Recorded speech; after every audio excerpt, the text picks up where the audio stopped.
is in such a state. But how has this come to pass? The problems arise from a combination of structural shortcomings, political calculations, naked self-interest, and yes, disregard for those left behind. It is natural to feel overwhelmed by what we confront now.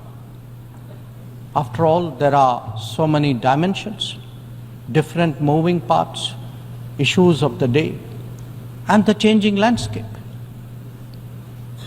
But every change must begin somewhere, and there is no better place than where it all started. We, the members of the United Nations, must now seriously and purposefully address ourselves to that task. Not because it is a competition for influence or a squabble for positions, but because if we carry on like this, the state of the world is only going to get worse. And that could mean that more of us are going to be left behind.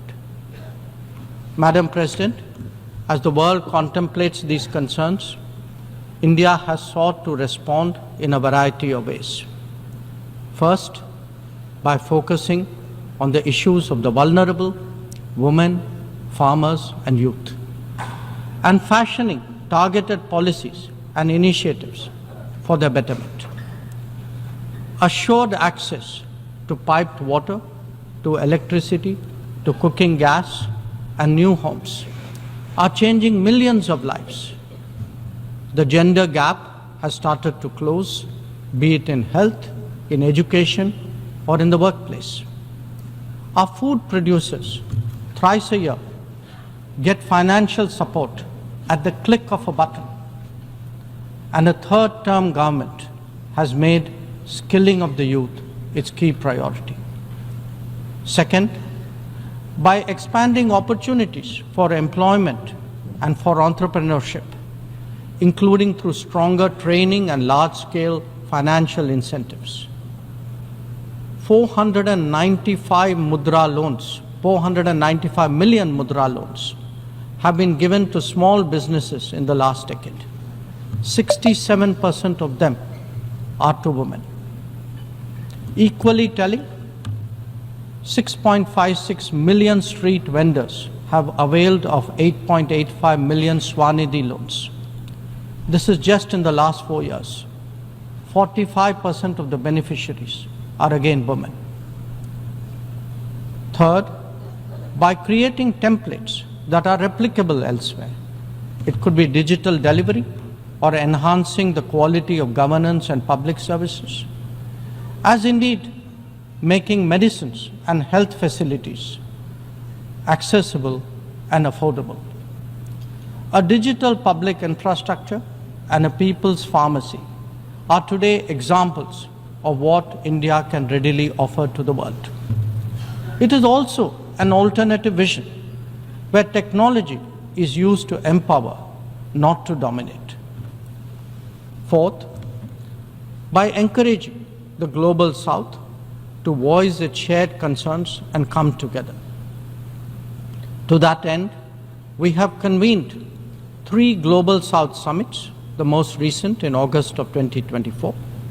And fifth, by contributing to the well-being of the global commons and responding to the pressing needs of those in distress.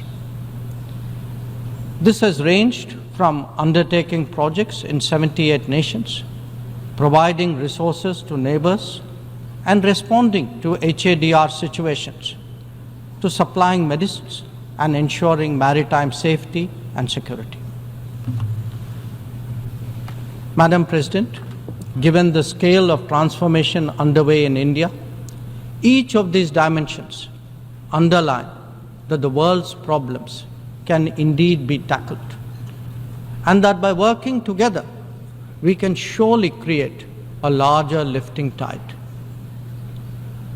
In these troubled times, it is necessary, Madam President, to provide hope and rekindle optimism.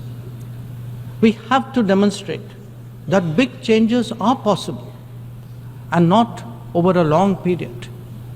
And nothing is more powerful in this regard than the transformative potential of the digital. We have seen its impact in our daily lives in India over the last decade. It is visible when public benefits from nutritional support and housing to energy and health are delivered efficiently and on a vast scale. Or when small business loans and farmers' support are